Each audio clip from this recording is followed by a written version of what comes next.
ಬಸವ ಬೆಳಕು ಬೆಳಗಲಿ, ಮೋಹ ಪಾಶದ ಮಂಜು ಸೆರೆಯಲಿ, ಎದೆಯ ಕಮಲವು ಅರಳಲಿ.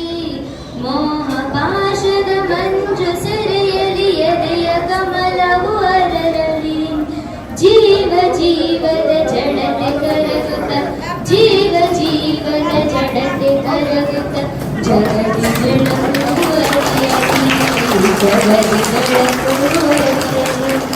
ಬಸವ ಬೆಳಕು ಬೆಳಗಲಿ, ಭವದ ഇരുಳು ಕಳೆಯಲಿ. ಗುರು ಬಸವಲಿಂಗಾಯ ನಮಃ. ಬಸವನ ಬೆಳಕೆ ಎಲ್ಲಾಡಿ ಬಂದೆ, ಭಾರತವೆಲ್ಲ ಸುತ್ತಾಡಿ ಬಂದೆ. ಬೆವರಿನ ಹನಿಯಲ್ಲಿ ಬೊಮ್ಮವ ತೋರಿಸಿ, ಕಾಯಕದಲ್ಲಿ ಕೈಲಾಸ ತೋರಿಸಿ, ವೃತ್ತಿಯ ಮುಖಕ್ಕೆ ಹೊಸ ಕಳೆ ಬರೆಸಿ, ಕುಸುವಿನ ಕಿಳ್ಳೆಯ ಕಲಂಕ ಬಿಡಿಸಿ, ದುಡಿಮೆಯ ದೇವರ ದೇಗುಲದಲ್ಲಿ ನರ್ತಿಸಿ ಬಂದೆ, ಕೀರ್ತಿಸಿ ಬಂದೆ. ಬಸವನ ಬೆಳಕೆ ಎಲ್ಲಿಗೆ ಮುಂದೆ, ವಿಶ್ವವೆಲ್ಲವೂ ನನ್ನದೇ ಎಂದೆ. ಕರ್ನಾಟಕದ ಸಾಂಸ್ಕೃತಿಕ ನಾಯಕ ವಿಶ್ವಗುರು ಬಸವಣ್ಣನವರನ್ನ ಸ್ಮರಿಸಿರುವಂತಹ ನಾಡಿನ ಹೆಸರಾಂತ ಕವಿಗಳಾದಂತಹ ಸಿದ್ದಯ್ಯ ಪುರಾಣಿಕರವರ ಈ ಕವಿತೆಯನ್ನ ಸ್ಮರಿಸಿ, ಈ ದಿನ ಉದ್ಯಾನ ನಗರಿ ಬೆಂಗಳೂರಿನ ಹೊಂಗಸಂದ್ರದಲ್ಲಿರುವಂತಹ ಶ್ರೀ ಬಸವೇಶ್ವರ ಸೇವಾ ಸಮಿತಿ ವತಿಯಿಂದ ಜಗಜ್ಯೋತಿ ಶ್ರೀ ಬಸವೇಶ್ವರ ಜಯಂತ್ಯುತ್ಸವ ಕಾರ್ಯಕ್ರಮವನ್ನ ವಿಜೃಂಭಣೆಯಿಂದ ಭಕ್ತಿ ಪೂರ್ವಕವಾಗಿ ನಡೆಸುತ್ತಿರುವಂತಹ ಈ ಕಾರ್ಯಕ್ರಮದಲ್ಲಿ ದಿವ್ಯ ಸಾನ್ನಿಧ್ಯವನ್ನ ದಯಪಾಲಿಸಿರುವಂತಹ ಕನಕಪುರ ದೇಗುಲ ಮಠದ ಪೂಜ್ಯ ಶ್ರೀ ಡಾಕ್ಟರ್ ಚನ್ನಬಸವ ಮಹಾಸ್ವಾಮಿಗಳವರಿಗೆ ಭಕ್ತಿಪೂರ್ವಕ ಶರಣಾರ್ಥಿಗಳನ್ನ ಸಮರ್ಪಿಸಿ,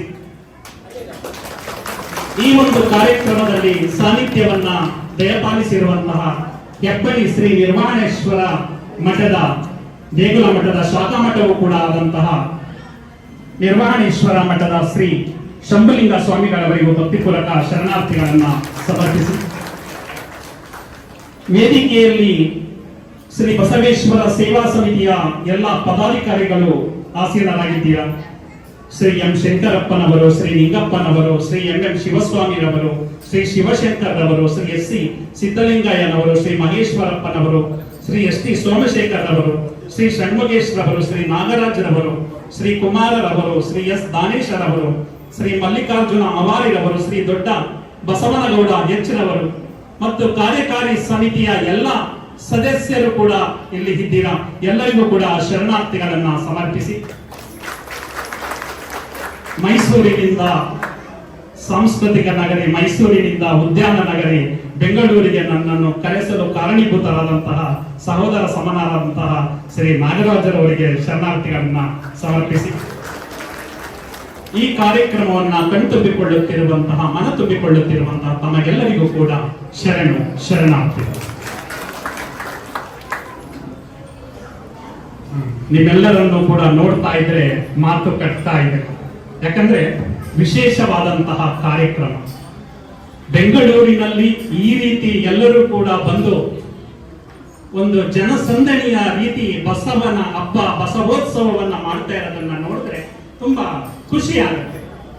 ಅದಕ್ಕೆ ಅಲ್ಲಮ ಪ್ರಭುದೇವರು ಒಂದು ವಚನವನ್ನು ಹೇಳ್ತಾರೆ, ಹುಲಿಯ ಬೆನ್ನಲ್ಲಿ ಹುಲ್ಲೆ ಹೋಗಿ ಮೇದು ಬಂದೆನೆಂದರೆ ಇದ ಕಂಡು ಬೆರಗಾದೆ, ರಕ್ಕಸಿಯ ಮನೆಗೆ ಹೋಗಿ ಸಾಯದೆ ಬದುಕಿ ಬಂದೆನೆಂದರೆ ಇದ ಕಂಡು ಬೆರಗಾದೆ, ಜವನ ಮನೆಗೆ ಹೋಗಿ ನಿದ್ರೆಗೈದು ಬಂದೆನೆಂದರೆ ಇದ ಕಂಡು ಬೆರಗಾದೆ ಗುಗೇಶ್ವರ ಅಂತ ಹೇಳ್ತಾರೆ. ಅವ್ರೇನಾದ್ರು ಇದ್ದಿದ್ರೆ ಹೊಂಗಸಂದ್ರದ ಈ ಶ್ರೀ ಬಸವೇಶ್ವರ ಸೇವಾ ಸಮಿತಿಯ ಬಸವ ಜಯಂತ್ಯೋತ್ಸವ ಕಾರ್ಯಕ್ರಮದಲ್ಲಿ ಇಷ್ಟು ಜನರು ಸೇರಿದನ್ನ ನೋಡಿ ಬೆರ್ಗಾದೆ ಅಂತ ಹೇಳ್ತಾ ಇದ್ರೇನೋ. ಆದ್ರೆ ನಾನು ನಿಮ್ಮ ಈ ಒಂದು ಕಾರ್ಯಕ್ರಮವನ್ನ ನೋಡಿ ಬೆರ್ಗಾಗಿದ್ದೇನೆ. ಎಲ್ಲರಿಗೂ ಕೂಡ ಜೋರಾಗಿ ಮತ್ತೊಂದು ಸಹ ಚಪ್ಪಾಳೆ ತಟ್ಟುವ ಮುಖಾಂತರ ಈ ಒಂದು ಕಾರ್ಯಕ್ರಮಕ್ಕೆ ಒಂದು ಕಡೆ ಇದು ಒಂದು ವಿಶೇಷವಾದಂತಹ ಕಾರ್ಯಕ್ರಮ. ನಮ್ಮ ಶರಣ ಸಂಸ್ಕೃತಿಯಲ್ಲಿ ನಾವು ಇದ್ದಾಗಲೇ ಸ್ವರ್ಗ ನರಕವನ್ನ ಅನುಭವಿಸುವಂತದ್ದು. ಕೆಲವರು ಹೇಳ್ತಾರೆ, ಜೀವನದಲ್ಲಿ ಒಳ್ಳೆ ಕೆಲಸ ಮಾಡಿದ್ರೆ ನೀನು ಸತ್ತ ನಂತರ ಸ್ವರ್ಗಕ್ಕೆ ಹೋಗ್ತೀಯ, ಕೆಟ್ಟ ಕೆಲಸ ಮಾಡಿದ್ರೆ ನರಕಕ್ಕೆ ಹೋಗ್ತೀಯ ಅಂತ ಹೇಳ್ತಾರೆ. ನಿಜಾನ? ನಮ್ಮ ಶರಣರು ಅಲ್ಲ ಹೇಳ್ತಾರೆ. ಯಾಕಂದ್ರೆ ವಚನ ಮುಖಾಂತರವೇ ನಮ್ಗೆ ವಚನಗಳನ್ನ ಕೊಟ್ಟುಬಿಟ್ಟಿದ್ದಾರೆ. 22,000 ವಚನಗಳನ್ನ ಅಧ್ಯಯನ ಮಾಡ್ತಾ ಇದ್ರೆ ಅದು ನಮ್ಗೆ ಒಂದು ರೀತಿ ಜ್ಞಾನದ ಅರಿವನ್ನ ಹೆಚ್ಚಿಸುತ್ತೆ. ಅದಕ್ಕೆ ನಮ್ಮ ವಿಶ್ವಗುರು ಬಸವಣ್ಣವರು ಹೇಳ್ತಾರೆ, ದೇವಲೋಕ ಮರ್ತ್ಯಲೋಕವೆಂಬುದು ಬೇರಿಲ್ಲ ಕಾಣಿರೋ, ಸತ್ಯವ ನುಡಿಯುವುದೇ ದೇವಲೋಕ, ಮಿಥ್ಯವ ನುಡಿಯುವುದೇ ಮರ್ತ್ಯಲೋಕ, ಆಚಾರವೇ ಸ್ವರ್ಗ ಅನಾಚಾರವೇ ನರಕ, ಕೂಡಲ ಸಂಗಮ ದೇವ ನೀವೇ ಪ್ರಮಾಣ ಅಂತ ಹೇಳ್ತಾರೆ. ದೇವಲೋಕ ಮರ್ತ್ಯಲೋಕ ಬೇರೆ ಯಾವುದೂ ಅಲ್ಲ ಕಣಪ್ಪ, ಸತ್ಯವ ನುಡಿಯುವುದೇ ದೇವಲೋಕ. ಇವತ್ತು ನಮ್ಮ ಪೂಜ್ಯರು ಬಂದಿದ್ದಾರೆ, ಆಶೀರ್ವಚನದ ನುಡಿಗಳೆಲ್ಲ ನುಡಿತಾರೆ, ಸತ್ಯದ ಮಾತುಗಳನ್ನು ನೀವೆಲ್ಲ ಆಲಿಸ್ತೀರ. ಹಂಗಾಗಿ ಸತ್ಯದ ಕಾರ್ಯಕ್ರಮ ಇಲ್ಲಿ ನಡೀತಾ ಇರೋದ್ರಿಂದ ಇದು ಯಾವ ಲೋಕ? ದೇವಲೋಕ. ನೀವು ಕೇವಲ ಬಸವ ಸಮಿತಿಯ ಈ ಒಂದು ಪ್ರಾಂಗಣದಲ್ಲಿ ಮಾತ್ರ ಇಲ್ಲ, ಎಲ್ಲಿದ್ದೀರಾ? ದೇವಲೋಕದಲ್ಲಿದ್ದೀರಾ. ಸತ್ಯವೇ ನಿತ್ಯವನ್ನು ನುಡಿಯುವುದೇ ಮರ್ತ್ಯಲೋಕ ಅಂತ ಹೇಳಿದ್ರೆ ಇಲ್ಲಿ ಸುಳ್ಳು ಬರ್ತಾ ಇರೋದ್ರಿಂದ ಸುಳ್ಳು ಬರೋದಿಲ್ಲ. ಇಲ್ಲಿ ಇದೆಲ್ಲ ಮರ್ತ್ಯಲೋಕ ಅಲ್ಲ. ಆಚಾರವೇ ಸ್ವರ್ಗ, ಆಚಾರಯುಕ್ತವಾದ ಕಾರ್ಯಕ್ರಮ ಮಾಡ್ಕೊಂಡು ಬಂದಿದ್ದಾರೆ. ಸಾಮಾನ್ಯ 4 ಗಂಟೆಗೆ ನಮ್ಮ ನಾರಾಜರು ಕಾಲ್ ಮಾಡಿದ್ರು, ಸರ್ ಮೆರವಣಿಗೆ ಹೊರಟಿದ್ದೀವಿ ಅಂತ. 4 ಗಂಟೆಯಿಂದ 7:30ವರೆಗೆ ಉದ್ದುದ್ದ ಸಾಲಿನಲ್ಲಿ ಬಸವ ನಾಮವನ್ನು ಸ್ತುತಿಸಿಕೊಂಡು ಮೆರವಣಿಗೆ ಮಾಡ್ಕೊಂಡು ಬಂದಿದ್ರಲ್ಲ, ಇದು ಆಚಾರಯುಕ್ತವಾದಂತಹ ಕಾರ್ಯಕ್ರಮ. ಆದುದರಿಂದ ಆಚಾರವೇ ಸ್ವರ್ಗ. ಹಂಗಾದ್ರೆ ನೀವೆಲ್ಲಿದ್ದೀರಾ? ಸ್ವರ್ಗದಲ್ಲಿದ್ದೀರಾ. ಅಂದ್ರೆ ಇವತ್ತು ನಾವು ದೇವಲೋಕದಲ್ಲಿದ್ದೀವಿ, ಸ್ವರ್ಗದಲ್ಲಿದ್ದೀವಿ. ಅಂತಹ ಸ್ವರ್ಗ ಸಮಾನವಾದಂತಹ ವೇದಿಕೆಯನ್ನ ನಿರ್ಮಾಣ ಮಾಡಿರುವಂತಹ ಶ್ರೀ ಬಸವೇಶ್ವರ ಸೇವಾ ಸಮಿತಿ ವಂಗಸಂದ್ರದ ಗೌರವಾಧ್ಯಕ್ಷರು, ಅಧ್ಯಕ್ಷರು, ಪದಾಧಿಕಾರಿಗಳಿಗೆ ಮತ್ತೊಮ್ಮೆ ಮಗದೊಮ್ಮೆ ಶರಣಾರ್ಥಿ. ಅದಕ್ಕೆ ನಮ್ಮ ಟಿವಿಜಿಯವರು ಕೂಡ ಅದನ್ನ ನಮ್ಮ ಶರಣರ ವಚನವನ್ನ ಪುರಸ್ಕರಿಸುವ ರೀತಿ ಮತ್ತೊಂದು ಕಗ್ಗವನ್ನ ಬರೀತಾರೆ. ಮರಣದಿ ಮುಂದೇನು, ಭೂತವೋ ಪ್ರೇತವೋ, ಪರಲೋಕವೋ ಪುನರ್ಜನ್ಮವೋ ಅದೇನು, ತಿರುಗಿ ಬಂದವರಿಲ್ಲ ವರದಿ ತಂದವರಿಲ್ಲ, ಧರೆಯ ಬಾಳ್ಗದರಿ ನೆಮ್ಮಂಕುತಿಮ್ಮ ಅಂತ. ಮರಣದ ನಂತರ ಮುಂದೆ ಏನು? ಕೆಲವರು ಹೇಳ್ತಾರೆ ಭೂತ ಆಗುತ್ತೆ ಅಂತಾರೆ, ಇನ್ನು ಕೆಲವರು ಪ್ರೇತ ಆಗುತ್ತೆ ಅಂತಾರೆ. ಅಂದ್ರೆ ಕೆಲಸವನ್ನು ಸರಿಯಾಗಿ ಪೂರ್ಣ ಆಗ್ಲಿಲ್ಲ ಅಂದ್ರೆ ಸತ್ತೋಗ್ಬಿಟ್ರೆ ಪ್ರೇತ ಆಗಿ ಕಾಡ್ತಾನೆ, ಭೂತ ಆಗಿ ಕಾಡ್ತಾನೆ ಅಂತ ಹೇಳ್ತಾರೆ. ನಿಜಾನ? ಸುಳ್ಳು. ಇನ್ನೇನ್ ಹೇಳ್ತಾರೆ? ಭೂತವೋ ಪ್ರೇತವೋ, ಪರಲೋಕವೋ ಪುನರ್ಜನ್ಮ. ಇನ್ನು ಕೆಲವರು ಹೇಳ್ತಾರೆ ಸ್ವರ್ಗಕ್ಕೆ ಹೋಗ್ತಾನೆ ಅಂತಾರೆ, ಇನ್ನು ಕೆಲವರು ಪುನರ್ಜನ್ಮ ಪಡಿತೀನಿ ಅಂತ ಹೇಳ್ತಾರೆ. ನಿಜಾನ? ಇಲ್ಲ. ಅದಕ್ಕೆ ಹೇಳ್ತಾರೆ ಅವರು ಮುಂದೆ ಬರೋದು, ತಿರುಗಿ ಬಂದವರಿಲ್ಲ ವರದಿ ತಂದವರಿಲ್ಲ. ನಾವು ಎಷ್ಟು ಜನರನ್ನ ಕಳ್ಕೊಂಡಿದ್ದೀವಿ ನಮ್ಮ ಸಂಬಂಧಿಕರನ್ನ. ಯಾರಾದ್ರೂ ಬಂದು ಅಪ್ಪ ನಾನು ಸ್ವರ್ಗದಲ್ಲಿ ಇದ್ದೀನಿ ಅಂತಾನೋ, ಅಪ್ಪ ನಾನು ನರಕದಲ್ಲಿ ಇದ್ದೀನಿ ಅಂತ ಹೇಳಿದಾರ ನಮಗೆ? ಯಾರು ಹೇಳಿಲ್ಲ. ಅದಕ್ಕೆ ಆ ಮುಂದೆ ಒಂದು ಹೇಳ್ತಾರೆ, ಧರೆಯ ಬಾಳ್ಗದರಿ ನೆಮ್ಮಂಕುತಿಮ್ಮ. ಈ ಭೂಮಿಯನ್ನ ಅರಿತು ಬಾಳಿದರೆ ಅದೇ ಸ್ವರ್ಗ. ಗಂಡ ಹೆಂಡತಿ ಮಕ್ಕಳಿದ್ದೀವಿ, ಎಲ್ಲ ಒಬ್ಬರನ್ನೊಬ್ಬರನ್ನ ಅರಿತುಕೊಂಡು ಮನೆಯನ್ನ ಒಂದು ವಿಶೇಷವಾಗಿ ತೆಗೆದುಕೊಂಡು ಹೋದ್ರೆ ಅದೇ ಸ್ವರ್ಗ ಅಂತ ಹೇಳ್ತಾರೆ. ಇಂತಹ ಸ್ವರ್ಗ ಸಮಾನವಾದಂತಹ ವೇದಿಕೆ ಇವತ್ತು ಬಸವಣ್ಣನವರ ಜಯಂತ್ಯುತ್ಸವವನ್ನ ಒಂದು ವಿಶೇಷವಾಗಿ ಮಾಡ್ತಾ ಇರೋದು ನಮ್ಗೆ ಅತೀವವಾದಂತಹ ಸಂತಸವನ್ನ ತಂದಿದೆ. ಮತ್ತೆ ನಮ್ಮ ಬಸವಣ್ಣನವರ ಬಗ್ಗೆ ಹೇಳೋದಾದ್ರೆ, ಬಸವಣ್ಣನವರನ್ನ ಇಂದು ಕರ್ನಾಟಕದ ಸಾಂಸ್ಕೃತಿಕ ನಾಯಕ ಅಂತ ಬೇರೆ ಘೋಷಣೆಯಾಗಿದೆ. ಇದಂತೆ ಅಮೆರಿಕದಲ್ಲೂ ಕೂಡ ಬಸವ ದಿವಸ್ ಅಂತ ಏಪ್ರಿಲ್ 20ನೇ ತಾರೀಕನ್ನ ಚಿಕಾಗೋ ನಗರ ಆಗ್ಬೋದು, ಟೆಕ್ಸಾಸ್ ನಗರ ಆಗ್ಬೋದು, ಎಲ್ಲ ಅನೇಕ ನಗರಗಳಲ್ಲಿ ಬಸವಣ್ಣನವರ ತತ್ವ ಮತ್ತು ಬಸವಣ್ಣನವರ ಆಚಾರಗಳು ಯಾವಾಗ ಇಂಗ್ಲಿಷ್ ಭಾಷೆಗೆ ತರ್ಜುಮೆ ಆಯಿತು, ಅವರು ಕೂಡ ಬಸವಣ್ಣ ತತ್ವವನ್ನ ಒಪ್ಪಿಕೊಂಡು ಅವರು ಅಮೆರಿಕದಾದ್ಯಂತ ಅವ್ರು ಏನ್ ಮಾಡ್ತಾ ಇದ್ದಾರೆ, ಏಪ್ರಿಲ್ 20ನ್ನ ಬಸವ ದಿವಸ್ ಅಂತ ಘೋಷಣೆ ಮಾಡಿ ಬಸವಣ್ಣನವರ ಒಂದು ತತ್ವವನ್ನ ಮೆರವಣಿಗೆ ಮಾಡ್ತಾ ಇದ್ದಾರೆ. ಅದರಲ್ಲಿ ನಾವು ಕರ್ನಾಟಕದಲ್ಲಿದ್ದೇವೆ. ಕರ್ನಾಟಕದಲ್ಲಿದ್ದಾಗ ಆ ಬಸವಣ್ಣನವರ ತತ್ವವನ್ನ ಕೇವಲ ಈ ಬಸವ ಜಯಂತಿ ದಿನಕ್ಕೆ ಮಾತ್ರ ಮೀಸಲಾಗಬಾರದು, ಅದು ನಮ್ಮ ಜೀವನದಲ್ಲಿ ಹಾಸುಹೊಕ್ಕಾಗಬೇಕು. ಹಾಸುಹೊಕ್ಕಾದಾಗ ಮಾತ್ರ ನಮ್ಮ ಜೀವನ ಯಶಸ್ವಿಯಾಗುತ್ತೆ. ಅದಕ್ಕೆ ಒಂದು ದೃಷ್ಟಾಂತವನ್ನು ಹೇಳೋದಕ್ಕೆ ಇಚ್ಛೆ ಪಡ್ತಾರೆ. ಒಂದು ಊರಿನಲ್ಲಿ ಒಬ್ಬ ಗುರುಗಳು ಬಂದ್ರಂತೆ. ಬಂದ ತಕ್ಷಣ ಆ ಅಮ್ಮ ತುಂಬಾ ಚೆನ್ನಾಗಿ ಅವರನ್ನು ಉಪಚಾರ ಮಾಡ್ತಾರೆ. ಉಪಚಾರವನ್ನ ಮಾಡೋದನ್ನ ನೋಡಿ, ಅವರಿಗೆ ಪೂಜೆ ಪರಿಕರಗಳು ಇವೆಲ್ಲವನ್ನ ಸಿದ್ಧಪಡಿಸೋದನ್ನ ನೋಡಿ ತುಂಬಾ ಖುಷಿ ಆಗುತ್ತೆ. ಅಮ್ಮ ನಿಮ್ಮ ಹೆಸರೇನು ಅಂತ ಕೇಳಿದ್ರಂತೆ. ಆಗ ಅವ್ರು ಹೇಳಿದಂತೆ ಅವ್ರ ಹೆಸರು ಹೇಳಿದ್ರಂತೆ. ನಿಮ್ಮ ವಯಸ್ಸು ಎಷ್ಟು ಅಂದಾಗ ಅವರು, ನನ್ನ ವಯಸ್ಸು 2 ವರ್ಷಗಳು. ಅವರಿಗೆ ವಯಸ್ಸು 42 ವರ್ಷ ಆಗಿರುತ್ತೆ. 2 ವರ್ಷ. ನಿಮ್ಮ ಗಂಡನ ವಯಸ್ಸು 1 ವರ್ಷಗಳು. ನಿಮ್ಮ ಅತ್ತೆಯ ವಯಸ್ಸು 6 ತಿಂಗಳುಗಳು. ಮಾವನ ವಯಸ್ಸು ಮಾವ ಹುಟ್ಟೆ ಇಲ್ಲ. ಏನಮ್ಮ ಇದು ಒಗಟಿನ ರೀತಿ ಹೇಳ್ತಾ ಇದೆಯಲ್ಲ, ಏನು ಬಿಡಿಸಿ ಹೇಳುವಂದಾಗ, ಗುರುಗಳೇ ನನ್ನ 40 ವರ್ಷ ವಯಸ್ಸನ್ನ ಆಡಬಾರದ ಮಾತುಗಳನ್ನ ಆಡಿ ನನ್ನ ಜೀವನವನ್ನ ವ್ಯರ್ಥ ಮಾಡ್ಕೊಂಡು ನಮ್ಮ ಮನೆಗೆ ಯಾರು ಬರ್ತಾ ಇರಲಿಲ್ಲ, ಯಾರೇ ಬಂದ್ರು ಕೂಡ ಬೈಕ್ ಕಳಿಸ್ಬಿಡ್ತಾ ಇದ್ದೆ. ಸಂಬಂಧಿಕರಾಗ್ಲಿ ಯಾರಾಗ್ಲಿ ಯಾರು ಬರ್ತಾ ಇರಲಿಲ್ಲ. ಕೊನೆಗೆ ಹಿಂಗೆ ಒಂದು ಪ್ರವಚನ ಕಾರ್ಯಕ್ರಮ ನಡೀತಾ ಇತ್ತು ಗುರುಗಳೇ. ಅಲ್ಲಿ ಒಬ್ರು ಯಾವ ರೀತಿ ಜೀವನವನ್ನ ನಡೆಸಬೇಕು ಅನ್ನೋದನ್ನ ಹೇಳಿದ್ರು, ಯಾವ ರೀತಿ ಮಾತನಾಡಬೇಕು ಅನ್ನೋದನ್ನ ಹೇಳಿದ್ರು. ಫಸ್ಟ್ ಅವರು ಬಸವಣ್ಣನವರ ವಚನದ ಮುಖಾಂತರ ನಮ್ಮ ನುಡಿ ಹೇಗಿರಬೇಕು ಅನ್ನೋದನ್ನ ಹೇಳಿದ್ರು. ಅವ್ರು ಹೇಳಿದ್ರು, ನುಡಿದಡೆ ಮುತ್ತಿನ ಹಾರದಂತಿರಬೇಕು, ನುಡಿದಡೆ ಮಾಣಿಕ್ಯದ ದೀಪ್ತಿಯಂತಿರಬೇಕು, ನುಡಿದಡೆ ಸ್ಫಟಿಕದ ಸಲಾಕೆಯಂತಿರಬೇಕು, ನುಡಿದಡೆ ಲಿಂಗ ಮೆಚ್ಚಿ ಅಬುದೆನಬೇಕು, ನುಡಿಯೊಳಗಾಗಿ ನಡೆಯದಿದ್ದರೆ ಕೂಡಲ ಸಂಗಮ ದೇವನೆಂತೊಲಿವನಯ್ಯ ಅನ್ನೋ ಒಂದು ವಚನವನ್ನ ಹೇಳಿದ್ರು. ಅವತ್ತಿನಿಂದ ನಾನು ವಿಶೇಷವಾಗಿ ನುಡಿತಾ ಇದ್ದೀನಿ. ನನ್ನ ನುಡಿ ಅಂದ್ರೆ ಪ್ರತಿಯೊಬ್ಬರು ಇಷ್ಟಪಡ್ತಾ ಇದ್ದಾರೆ. ಕೊನೆಗೆ ನಮ್ಮ ಮನೆಗೆ ಯಾರು ಬರ್ತಾ ಇರಲಿಲ್ಲ. ಮನೆಯ ಬಂದವನ್ನ ಹೇಗೆ ಉಪಚರಿಸಬೇಕು ಅನ್ನೋದನ್ನ ಹೇಳ್ಕೊಟ್ರು. ಈಗ ನಾವು ಉದ್ಯಾನ ನಗರಲ್ಲಿದ್ದೀವಿ. ಯಾರಾದ್ರೂ ನಮ್ಮ ಹಳ್ಳಿಯಿಂದ ಬರಬೇಕು ಅಂದ್ರೆ ನಾಳೆ ನಿಮ್ ಮನೆಗೆ ಬರ್ತಾ ಇದೀನಿ ಅಂತ ಫೋನ್ ಮಾಡಿ ಬಂದ್ರೆ ಅವ್ರು ಗೆದ್ಕೊಂಡ್ರು, ಇಲ್ಲಾಂದ್ರೆ ಫೋನ್ ಮಾಡದೆ ಬಂದ್ಬಿಟ್ಟಿದ್ದೀರಲ್ಲ ಅಂತ ಹೇಳೋ ಪರಿಸ್ಥಿತಿ ಬಂದ್ಬಿಟ್ಟಿದೆ ಅಲ್ವಾ. ಆದ್ರೆ ಪರವಾಗಿಲ್ಲ, ನೀವೆಲ್ಲ ಒಳ್ಳೆಯವರಂಗಾದ್ರೆ ವಂಗಸಂದ್ರದವರು ಯಾವ ರೀತಿ ಹೇಳಲ್ಲ ಅಂದ್ರೆ ಆಗ ಒಂದು ವಚನವನ್ನ ಯಾರು ಮನೆಗೆ ಬಂದ್ರೆ ಯಾವ ರೀತಿ ಉಪಚಾರ ಮಾಡ್ಬೇಕು ಅನ್ನೋದಕ್ಕೂ ಕೂಡ ಬಸವಣ್ಣನವರ ವಚನವನ್ನ ಕೊಟ್ರು.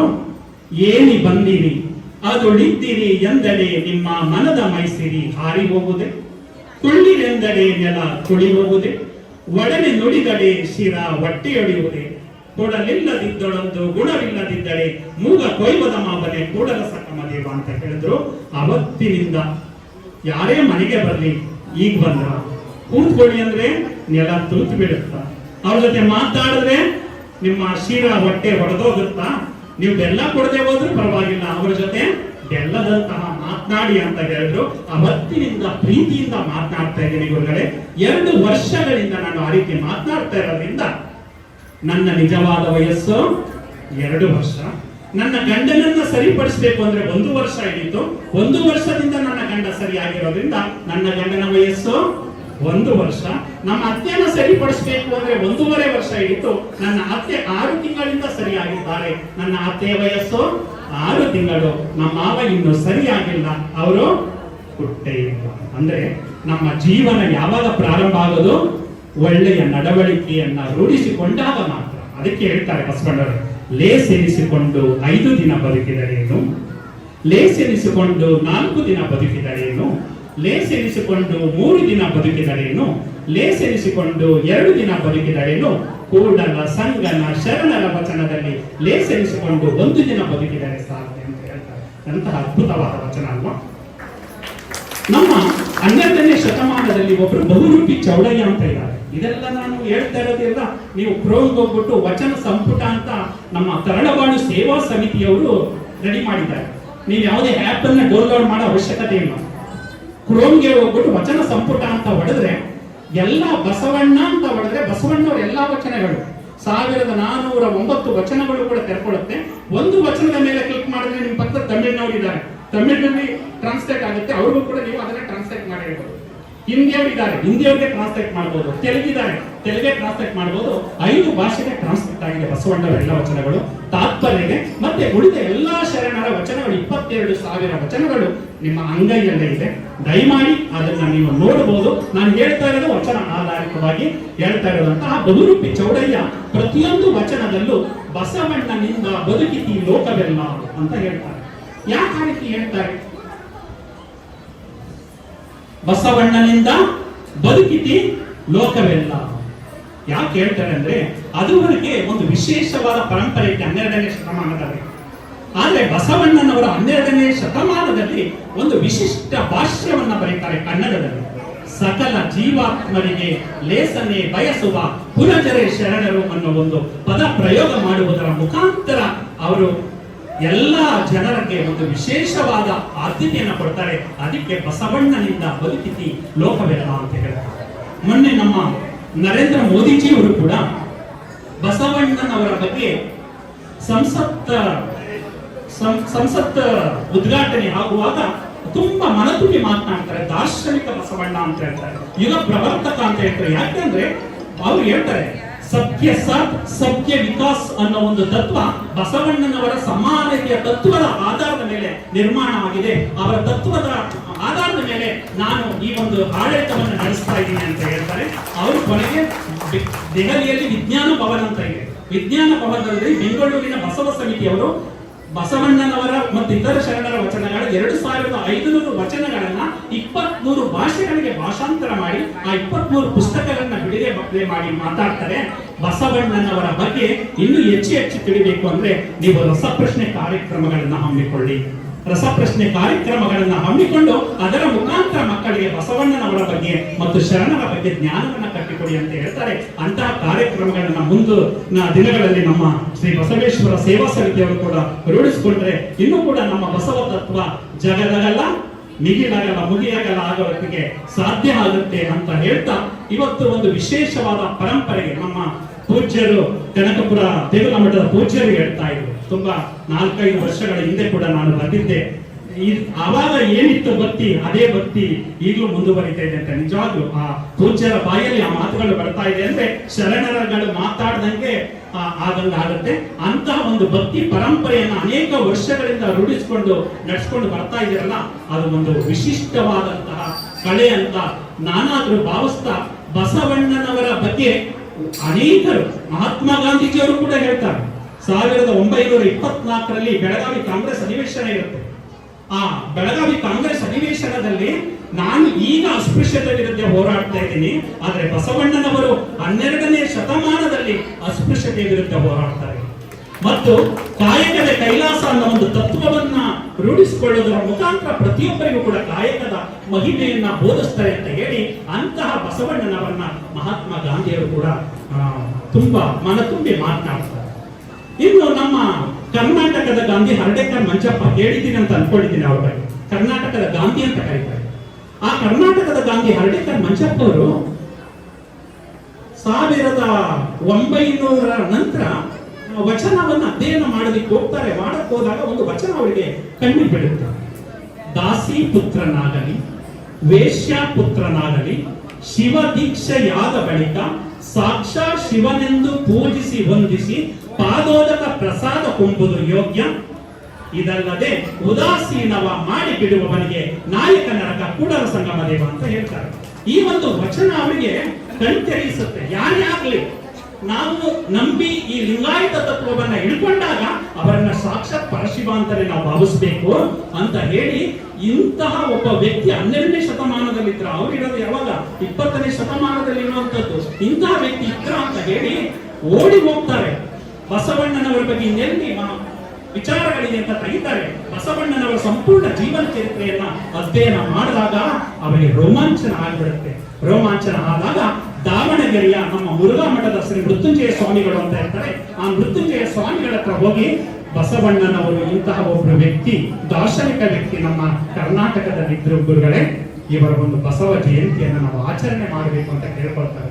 ಕೇಳ್ಕೊಂಡಾಗ 1913ರಲ್ಲಿ ಮೊದಲ ಬಾರಿಗೆ ದಾವಣಗೆರೆಯಲ್ಲಿ ಬಸವ ಜಯಂತಿ, ಮೊದಲ ಬಸವ ಜಯಂತಿ ಪ್ರಾರಂಭ ಆಗುತ್ತೆ. ಆ ಬಸವ ಜಯಂತಿ ಪ್ರಾರಂಭ ಮಾಡಿದಂತಹ ನಮ್ಮ ಕರ್ನಾಟಕದ ಗಾಂಧಿ ಹರ್ಡೇಕರ್ ಮಂಜಪ್ಪ ಅವರಿಗೆ ಮತ್ತು ಪೂಜ್ಯ ಮೃತ್ಯುಂಜಯ ಸ್ವಾಮಿಗಳವರಿಗೆ ನಾವು ಚಪ್ಪಾಳೆ ತಟ್ಟುವುದರ ಮುಖಾಂತರ ಅವರೆಲ್ಲೇ ಕೂಡ ಅವರನ್ನ ನೆನೆಯೋಣ ಅಂತ ಈ ಸಂದರ್ಭದಲ್ಲಿ ಭಾವಿಸ್ತೇವೆ. ಬಂಧುಗಳೇ, ಬಸವ ಕಲ್ಯಾಣದಲ್ಲಿ ನೋಡಿದ್ದೀರಾ ಅಂತ ಅನ್ಕೊಂಡಿದ್ದೀನಿ. ಬಸವ ಕಲ್ಯಾಣ ನೋಡಿದ್ದೀರಾ? ಎಷ್ಟು ಜನ ನೋಡಿದ್ದೀರಾ? ಪರವಾಗಿಲ್ಲ, ಒಂದು 15-20 ಜನ ನೋಡಿದ್ದೀರಾ. ನಮ್ಮ ಶರಣ ಧರ್ಮರಾದವರು ಬಸವ ಕಲ್ಯಾಣ, ಬಸವಣ್ಣನವರ ಕಾಯಕ ಭೂಮಿ, ಬಸವಣ್ಣನವರು ಹುಟ್ಟಿದ ಸ್ಥಳ ಬಸವನ ಬಾಗೇವಾಡಿ ಮತ್ತು ಬಸವಣ್ಣನವರ ಐಕ್ಯ ಸ್ಥಳ ಕೂಡಲ ಸಂಗಮ. ಈ 3 ಸ್ಥಳಗಳನ್ನ ನೋಡ್ಲೇಬೇಕು. ನೋಡಿದ್ರೆ ಮಾತ್ರ ನಾವು ಶರಣರಾಗಿ ಶರಣ ಧರ್ಮವನ್ನ ಹುಟ್ಟೋದು ಕೂಡ ಸಾರ್ಥಕ ಆಗುತ್ತೆ. ಅಂತಹ ಒಂದು ಬಸವ ಕಲ್ಯಾಣದಲ್ಲಿ ಈಗ ಅನುಭವ ಮಂಟಪ ತಲೆ ಎತ್ತಾ ಇದೆ. 600 ಕೋಟಿ ರೂಪಾಯಿಗೆ 770 ಅಮರ ಗಣಗಳಿರ್ತಾರೆ. ಯಾವುದರಲ್ಲಿ? ಅನುಭವ ಮಂಟಪದಲ್ಲಿ. ಆ 770 ಅಮರ ಗಣಗಳ ದ್ಯೋತಕವಾಗಿ ಒಂದೊಂದು ಕಂಬದಲ್ಲೂ ಕೂಡ ಒಬ್ಬೊಬ್ಬರು ಶರಣರ ಹೆಸರು, ಆಮೇಲೆ ಲಭ್ಯವಿರುವಂತಹ ವಚನ, ಅವರ ಮಾಹಿತಿಯನ್ನ ಕೆತ್ತನೆ ಮಾಡ್ತಾ ಇದ್ದಾರೆ. ಇನ್ನು 1 ವರ್ಷದಲ್ಲಿ ಆ ಒಂದು ಕೆಲಸ ಪೂರ್ಣ ಆಗುತ್ತೆ. ದಯಮಾಡಿ ಹೋಗಿ. ಈಗ ಫ್ರೀ ಯೋಜನೆ ಇದೆ ಬಸ್ಸಲ್ಲಿ ಅಲ್ವಾ, ಮಹಿಳೆಯರಿಗೆ ಉಚಿತ ಇದೆಯಲ್ಲ, ಕಲ್ಯಾಣ ಯೋಜನೆ ಇದೆಯಲ್ಲ, ಉಚಿತವಾಗಿ ಹೋಗಿ ಎಲ್ಲಾ ಸ್ಥಳಗಳನ್ನ ನೋಡ್ಕೊಂಡು ಬನ್ನಿ. ನಿಮ್ಮ ಗಂಡಂದಿರಿಗೆ ಟಿಕೆಟ್ ತಗೊಳ್ಳಿ, ನೀವು ಉಚಿತವಾಗಿ ಹೋಗಿ ಎಲ್ಲಾ ಸ್ಥಳಗಳನ್ನ ಸುತ್ಕೊಂಡು ಬನ್ನಿ. ಒಂದು ವಿಶೇಷ ಆಗುತ್ತೆ. ಅಂತಹ ಬಸವಣ್ಣನವರ ಮನೆ ನೋಡಿದ್ರೆ ಬಸವ ಕಲ್ಯಾಣದಲ್ಲಿ ಅರಿವಿನ ಮನೆ ಅಂತ ಇದೆ. ಬಸವಣ್ಣನವರು ಇದ್ದಂತಹ ಸ್ಥಳವನ್ನ ಅರಿವಿನ ಮನೆ ಅಂತ ಕರೀತಾರೆ. ಆ ಅರಿವಿನ ಮನೆಗೆ ನಮ್ಮ ಜವರೇಗೌಡರು ಹೋಗ್ತಾರಂತೆ. ಜವರೇಗೌಡರು ಹೋದಾಗ ಸಾಷ್ಟಾಂಗ ನಮಸ್ಕಾರವನ್ನ ಮಾಡ್ಬಿಡ್ತಾರೆ. ಆ ಅರಿವಿನ ಮನೆಯಲ್ಲಿ ಆ ಧೂಳಿನಲ್ಲಿ ಸಾಷ್ಟಾಂಗ ನಮಸ್ಕಾರ ಮಾಡ್ತಾರೆ. ಜವರೇಗೌಡರು ಏನ್ ಮಾಡ್ತಾ ಇದ್ರಿ ಅಂದಾಗ, ಇದು ನಮ್ಮ ಬಸವಣ್ಣನವರು ಶರಣರು ತಿರುಗಾಡಿದಂತ ಸ್ಥಳ ಕಣಪ್ಪ.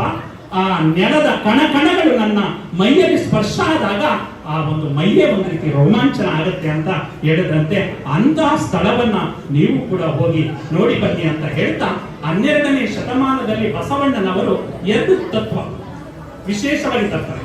ಒಂದು ಕಾಯಕ, ಇನ್ನೊಂದು ದಾಸೋಹ. ದುಡಿದು ಉಂಡ್ರಿ, ಉಳಿದದ್ರಲ್ಲಿ ಸ್ವಲ್ಪ ಸಮಾಜಕ್ಕೆ ಕೊಡ್ರಿ ಅಂತ. ದುಡಿದು ಉಂಡ್ರಿ, ಉಳಿದದ್ರಲ್ಲಿ ಸ್ವಲ್ಪ ಸಮಾಜಕ್ಕೆ ಕೊಡ್ರಿ ಅಂತ. ಅದು ಮಕ್ಕಳಿದ್ದಾರೆ, ತುಂಬಾ ಮಕ್ಕಳು ಅರ್ಥಶಾಸ್ತ್ರ ಓದಿದಿರಲ್ಲ ಮಕ್ಕಳ. ಅರ್ಥಶಾಸ್ತ್ರದ ಪಿತಾಮಹ ಅಂತ ಯಾರನ್ನು ಕರೀತಾರೆ? ಆಡಮ್ ಸ್ಮಿತ್ ಅಲ್ಲ? ನೆನಪಿಸ್ಕೊಳ್ಳಿ, ಮರ್ತೋಗ್ಬಿಟ್ಟಿರುತ್ತೆ. ಟಿವಿ ನೋಡಿ ಅದೆಲ್ಲ ನೋಡೋದ್ರಿಂದ ಮರ್ತೋಗ್ಬಿಡುತ್ತೆ, ನೆನಪಿಸ್ಕೊಳ್ಳೋಣ. ಅರ್ಥಶಾಸ್ತ್ರದ ಪಿತಾಮಹ ಆಡಮ್ ಸ್ಮಿತ್ ಅಂತ ಕರೀತಾರೆ. ಅವರು ಅರ್ಥಶಾಸ್ತ್ರ ಅಂದ್ರೆ ಏನು ಅಂದ್ರೆ ಸಂಪತ್ತನ್ನ ಅರಿಯುವ ಶಾಸ್ತ್ರ ಅಂತ ಕರೀತಾರೆ. 18ನೇ ಶತಮಾನ ಆಡಮ್ ಸ್ಮಿತ್ ಸಂಪತ್ತನ್ನ ಅರಿಯುವ ಶಾಸ್ತ್ರವನ್ನ ಅರ್ಥಶಾಸ್ತ್ರ ಅಂತ ಕರೀತಾರೆ. ಅನಂತರ ಬಂದಂತ ಪ್ರೊಫೆಸರ್ ಮಾರ್ಷಲ್ 19ನೇ ಶತಮಾನದಲ್ಲಿ ಅರ್ಥಶಾಸ್ತ್ರ ಅಂದ್ರೆ ಕೇವಲ ಸಂಪತ್ತನ್ನ ಅರಿಯುವ ಶಾಸ್ತ್ರವಲ್ಲ, ಸಂಪತ್ತು ಜನಸಾಮಾನ್ಯರಿಗೆ, ಮಾನವ ಕೋಟಿಗೆ ಬಳಕೆಯಾದಾಗ ಮಾತ್ರ ಅದು ಅರ್ಥಶಾಸ್ತ್ರ ಅನ್ಸ್ಕೊಳ್ಳುತ್ತೆ ಅಂತ ಹೇಳ್ತಾರೆ.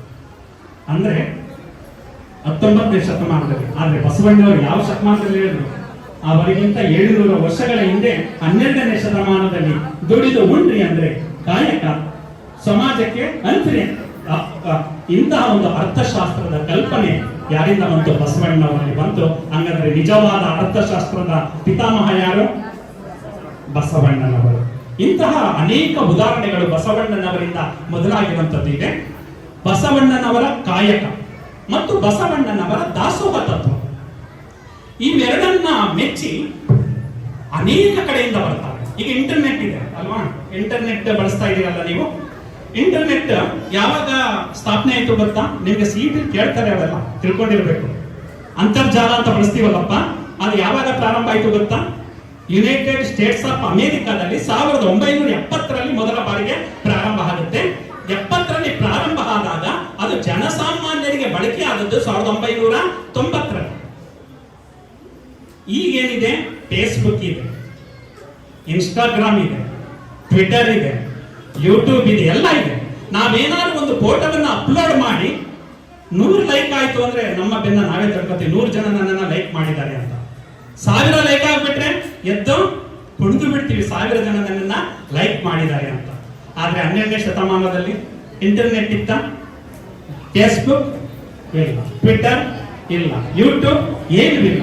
ಆದ್ರೂ ಕೂಡ ಬಸವಣ್ಣನವರ ಕಾಯಕ ಮತ್ತು ದಾಸೋಹವನ್ನ ಮೆಚ್ಚಿ ಕಾಶ್ಮೀರದಿಂದ ಮೋಳಿಗೆ ಮಹಾದೇವಿ ಬರ್ತಾರೆ.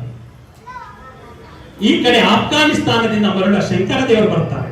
ಈ ಕಡೆ ತಮಿಳುನಾಡಿನಿಂದ ಮಾದಾರ ಚೆನ್ನಯ್ಯರು ಬರ್ತಾರೆ. ಈ ಕಡೆ ಆಂಧ್ರ ಪ್ರದೇಶದಿಂದ ಉರಿಲಿಂಗ ದೇವರು ಬರ್ತಾರೆ. ಈ ಕಡೆ ಮಹಾರಾಷ್ಟ್ರದಿಂದ ಸಿದ್ದರಾಮ ಬರ್ತಾರೆ. ಈ ಕಡೆ ಮಧ್ಯಪ್ರದೇಶದಿಂದ ಡೋಗರ ಕಕ್ಕಯ್ಯ ಬರ್ತಾರೆ. ಸೌರಾಷ್ಟ್ರ ಅಂತ ಕರಿತಾ ಇದ್ರು, ಈಗ ಅದನ್ನ ಗುಜರಾತ್ ಅಂತ ಕರಿತೀವಿ. ನರೇಂದ್ರ ಮೋದಿ ಅವರ ಒಂದು ಸ್ಟೇಟ್. ಆ ಸೌರಾಷ್ಟ್ರದಿಂದ ಹಾದಯ್ಯ ಬರ್ತಾರೆ.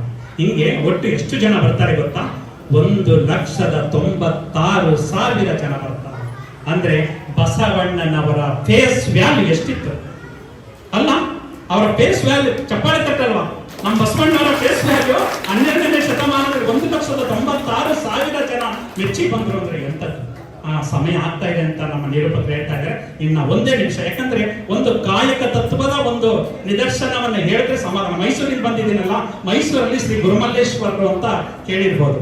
ಆ ಕಾಯಕ ತತ್ವದ ಬಗ್ಗೆ ಅವರ ಒಂದು ನಿದರ್ಶನವನ್ನು ಹೇಳಿ ನನ್ನ ನುಡಿಗೆ ವಿರಾಮ ಹೇಳ್ತಾ ಇದ್ದೇನೆ.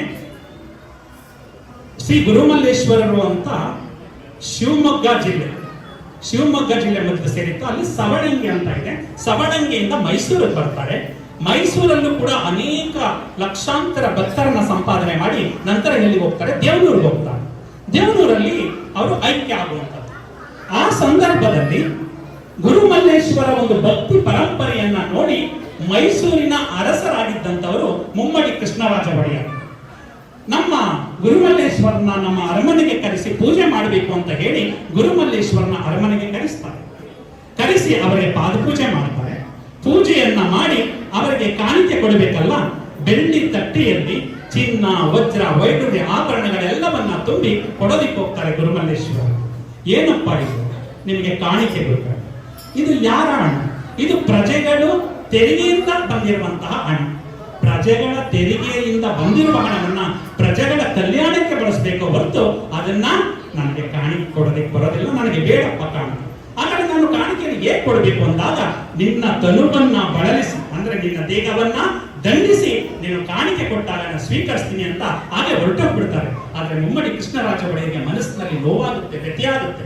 ಅಯ್ಯೋ, ಗುರುಗಳು ಮನೆಗೆ ಬಂದು, ನನ್ನ ಅರಮನೆಗೆ ಬಂದು ನನ್ನನ್ನು ಉದ್ಧರಿಸಿ ಹೋಗ್ತಾ ಇದ್ದಾರೆ, ಅವರಿಗೆ ಕಾಣಿಕೆ ಕೊಡಕ್ಕಾಗ್ಲಿಲ್ವ ಅಂತ ರಾತ್ರಿ ಸಂದರ್ಭದಲ್ಲಿ ಹಿಂಗೆ ಒಡ್ಡಾಡ್ತಾ ಇರ್ತಾರೆ. ಒಡ್ಡಾಡ ಹೋಗೋ ಒಬ್ಬ ಕಳ್ಳ ಮಾರು ವೇಷದಲ್ಲಿ ಅರಮನೆಗೆ ಮುತ್ತಿ ಹಾಕಕ್ ಬರ್ತಾನೆ. ಆಗ ಗೊತ್ತಾಗುತ್ತೆ, ಏನಾದ್ರೂ ಮಾಡಿ ನಾನು ಕೂಡ ಮಾರು ವೇಷವನ್ನ ಹಾಕೊಂಡು ಕೆಲಸವನ್ನ ಮಾಡ್ಬೇಕು. ಮಹಾರಾಜ ಹೋಗಿ ಯಾರಾದ್ರೂ ಕೆಲಸ ಕೇಳಿದ್ರೆ ಕೆಲಸ ಕೊಡ್ತಾರ? ಪ್ರಭು, ನೀವು ಎಷ್ಟು ಬೇಕು ದುಡ್ಡು ಕೇಳಿ ಕೊಟ್ಟು ಬಿಡ್ತೀವಿ, ಆದ್ರೆ ನೀವು ಕೆಲಸವನ್ನ ಮಾಡಬೇಡಿ ಅಂತ ಹೇಳ್ತಾರೆ. ಕೊನೆಗೆ ಬೆಳಿಗ್ಗೆ ಆಗತ್ತೆ, ಮಾರು ವೇಷವನ್ನ ಹಾಕೋತಾರೆ, ಮುಖಕ್ಕೆಲ್ಲ ಮಸಿ ಪಡ್ಕೊಳ್ತಾರೆ. ಒಬ್ಬ ಕೆಲಸವನ್ನು ಹುಡುಕಿಕೊಂಡು ಹೋಗ್ತಾರೆ, ಎಲ್ಲೂ ಸಿಗೋದಿಲ್ಲ. ಒಬ್ಬ ಕುಲುಮೆ ಒಡೆಯುವುದು ಇರ್ತಾರೆ. ಆ ಕುಲುಮೆಯನ್ನ ಹತ್ರ ಹೋಗಿ, ಅಪ್ಪ ಒಂದು ಕೆಲಸ ಕೊಡಪ್ಪ ಅಂತ. ಏನ್ ಕೆಲಸ ಮಾಡ್ತೀಯ ಅಂದಾಗ, ನೀನೇನ್ ಹೇಳ್ತೀಯ ಅದನ್ನ ಮಾಡ್ತೀನಿ ಅಂದಾಗ, ಆಯ್ತು ಈ ಕಬ್ಬಿಣವನ್ನ ಬಡಿಬೇಕು ಅಂತ ಹೇಳ್ತಾರೆ. ಕಬ್ಬಿಣವನ್ನ ಬೆಳಿಗ್ಗೆಯಿಂದ ಸಂಜೆವರೆಗೆ ಬಡಿತಾ ಇದ್ದಾನೆ. ಅವನು ಬಡಿಯಕ್ ಆಗ್ತಾ ಇಲ್ಲ, ಕೈ ತುಂಬಾ ಸ್ಮೂತ್, ಮೃದು ಎಲ್ಲ ಏನಾಗುತ್ತೆ, ಹೊರಟಾಗ್ಬಿಟ್ಟಿದೆ, ಬೊಬ್ಬೆಗಳು ಬಂದ್ಬಿಟ್ಟಿದೆ. ಅವನು ಬಡಿತಾ ಇದ್ರೆ, ಬಡಿನನ್ ರಾಜ, ಬಡಿನನ್ ಒಡೆಯ ಅಂತ ಹೇಳ್ತಾ ಇದ್ರೆ, ಅಯ್ಯೋ ನಾ ಬಡಿತಾ ಇದ್ರು ಕೂಡ ನನ್ನ ರಾಜ ಅಂತ ಹೇಳ್ತಾ ಇದ್ದೀವಿ ಅಂತ ಮನಸ್ಸಿನಲ್ಲಿ ಆ ಮಹಾರಾಜನಿಗೆ, ಮುಮ್ಮಡಿ ಕೃಷ್ಣರಾಜ ಒಡೆಯರಿಗೆ ಸಂತೋಷ ಆಗುತ್ತೆ. ಕೊನೆಗೆ ಬೆಳಿಗ್ಗೆಯಿಂದ ಸಂಜೆವರೆಗೆ ಆ ಕುಲುಮೆಯನ್ನ ಬಡಿದಾಗ 4 ಕಾಣಿ ಕೊಡ್ತಾರೆ. ಆ 4 ಕಾಣಿಯನ್ನ ಒಂದು ಬಟ್ಟೆಯಲ್ಲಿ ತಗೊಂಡು ಬಂದು ಮತ್ತೆ ಗುರುಮಲ್ಲೇಶ್ವರನ ಕರೆಸಿ ಅವರಿಗೆ ಪೂಜೆಯನ್ನ ಮಾಡಿ ಆ 4 ಕಾಣಿಯನ್ನ ಕೊಟ್ಟಾಗ ಗುರುಮಲ್ಲೇಶ್ವರ ಕಣ್ಣಿಗೆ ಒತ್ತಿಕೊಂಡು ಆ ಕಾಣಿಕೆಯನ್ನ ತಗೊಂಡು ಹೋಗ್ತಾರೆ. ಅಂದ್ರೆ ಎಂತಹ ಒಂದು ಮುಮ್ಮಡಿ ಕೃಷ್ಣರಾಜ ಒಡೆಯರಿಗೆ ಕಾಯಕ ತತ್ವವನ್ನ ಕಲಿಸಿದಂತಹ ಶರಣರು ನಮ್ಮ ಕರ್ನಾಟಕದಲ್ಲಿ ನೆಲೆಸಿದ್ದಾರೆ. ಅಂತಹ ಕಾಯಕ ತತ್ವ. ಮತ್ತೊಂದು ದಾಸೋಹ, ಇದನ್ನ ವಿಶೇಷವಾಗಿ ಇವತ್ತು ಎಲ್ಲ ದಾಸೋಹಿಗಳು, ದಾಸೋಹ ಅಂದ್ರೆ ಬರೀ ಊಟ ಹಾಕಿದ್ರಂತಲ್ಲ, ನಿಮ್ಮ ಸಮಯವನ್ನು ನಮಗೆ ಮೀಸಲಿಟ್ಟಿದ್ದೀರಲ್ಲ.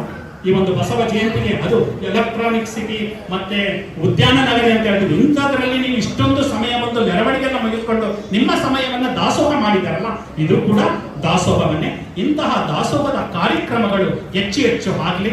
ವಂಗಸಂದ್ರದಲ್ಲಿ ಒಂದು ವಿಶೇಷವಾದಂತಹ ಬಸವ ಜಯಂತಿ ಕಾರ್ಯಕ್ರಮ ಮಾಡಿ ನಮ್ಮ ಪೂಜ್ಯರನ್ನು, ಕನಕಪುರದ ದೇಗುಲ ಮಠದ ಪೂಜ್ಯರುಗಳು ಬಂದಿರೋದು ಕೂಡ ನಮಗೆ ವಿಶೇಷವಾದಂತಹ ಖುಷಿಯನ್ನ ತಂದಿದೆ.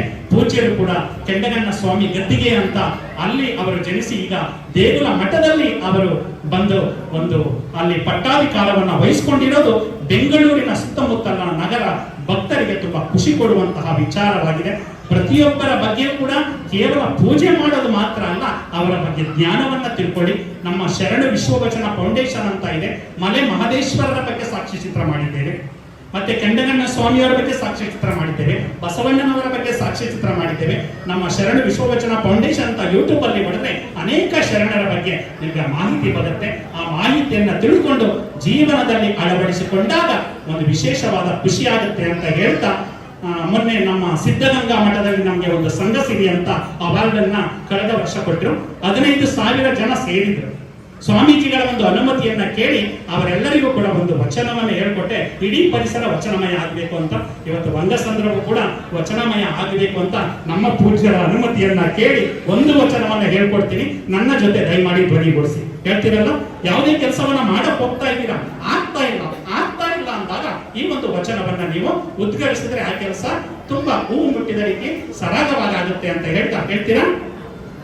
ನೀ ನೊಲಿದಡೆ ಕೊರಡು ಕೊನರುವುದಯ್ಯ, ನೀ ನೊಲಿದಡೆ ಬರಡು ಹಯನವುದಯ್ಯ, ನೀ ನೊಲಿದಡೆ ವಿಷವೆಲ್ಲ ಅಮೃತಬಹುದಯ್ಯ, ನೀ ನೊಲಿದಡೆ ಸಕಲ ಪಡಿ ಪದಾರ್ಥವು ಇದಿರಲ್ಲಿರ್ಪುವು ಕೂಡಲ ಸಂಗಮ ದೇವ.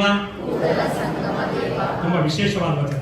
ಅವನು ಪರಶಿವ ಹೊರತು ಬಿಟ್ಟರೆ ಒಂಡೋಗಿರೋ ಕೊನರು ಕೂಡ ಚಿಗರು ಬಿಡುತ್ತೆ. ಬರಡಾದ ಹಸು ಕೂಡ ಏನಾಗುತ್ತೆ, ಕರೆಯೋದಕ್ಕೆ ಪ್ರಾರಂಭ ಮಾಡುತ್ತೆ. ವಿಷವು ಕೂಡ ಅಮೃತವಾಗುತ್ತೆ. ಈ ವಚನವನ್ನು ಯಾವುದೇ ನೀವು ಮನೆಯನ್ನ ಬಿಟ್ಟು ಹೊರಗಡೆ ದಾಟಬೇಕಾದ್ರೆ ಈ ವಚನವನ್ನು ಹೇಳ್ಕೊಂಡು ಹೋಗಿ ನೀವು ಏನು ಕೆಲಸವನ್ನ ಮಾಡಬೇಕು ಅನ್ಕೊಂಡಿರ್ತೀರ ಆ ಕೆಲಸ ಫಲಪ್ರದ ಆಗುತ್ತೆ ಅಂತ ಹೇಳ್ತಾ ಮೈಸೂರಿನಿಂದ ನನ್ನನ್ನ ಇಲ್ಲಿಗೆ ಕರೆಸಿ ವಿಶೇಷವಾಗಿ ಒಂದು ಮಾತನಾಡಲು ಪೂಜ್ಯ ದ್ವಯರಿದ್ದಾರೆ. ಹೆಬ್ಬಣಿ ಮಠದ ಪೂಜ್ಯರು ಕೂಡ ಇದ್ದಾರೆ.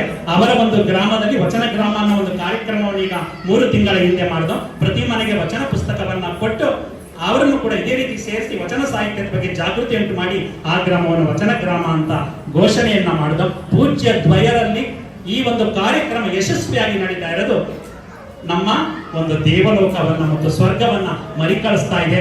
ಯಾರಾದ್ರೂ ನಿಮ್ಮ ಮನೆಯವರು ಬಂದಿಲ್ಲ ಅಂದ್ರೆ ಇಲ್ಲಿ ಗಂಡ ಬಂದಿರ್ತಾರೆ, ಹೆಂಡತಿ ಬಂದಿಲ್ಲ ಅಂದ್ರೆ, ಅಥವಾ ಹೆಂಡತಿ ಬಂದಿರ್ತಾರೆ, ಗಂಡ ಬಂದಿಲ್ಲ ಅಂದ್ರೆ, ಏನಾದ್ರೂ ನಿಮ್ಮ ಮನೆಯವ್ರು ಕೇಳಿದ್ರೆ ಎಲ್ಲಿಗೆ ಹೋಗಿದ್ದೆ ಅಂತ ಹೇಳ್ಬೇಕು. ಸ್ವರ್ಗಕ್ಕೆ. ಎಲ್ಲಿಗೆ ಹೋಗಿದ್ದೆ ಅಂತ ಹೇಳ್ಬೇಕು?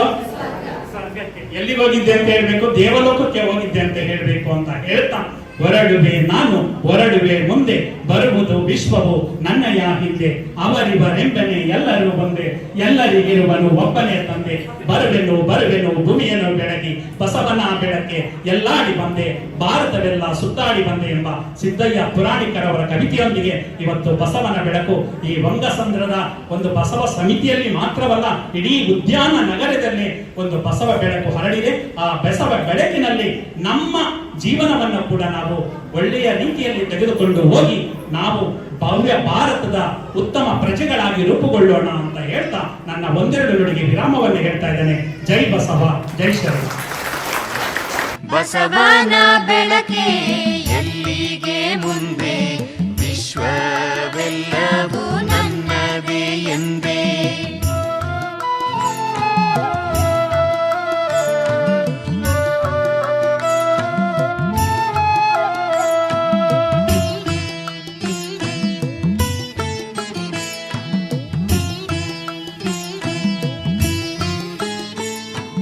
ಹೊರಡುವೆ ನಾನು, ಹೊರಡುವೆ ಮುಂದೆ, ಬರುವುದು ವಿಶ್ವವು ನನ್ನಯ ಹಿಂದೆ, ಅವರಿವರೆಂಬೇನೆ ಎಲ್ಲರೂ ಒಂದೇ, ಎಲ್ಲರಿಗಿರುವನು ಒಬ್ಬನೇ ತಂದೆ, ಬರುವೇನು ಭುವಿಯಲ್ಲಿ ಬರುವೇನು ಬಂದೇ ಬರುವೇನು.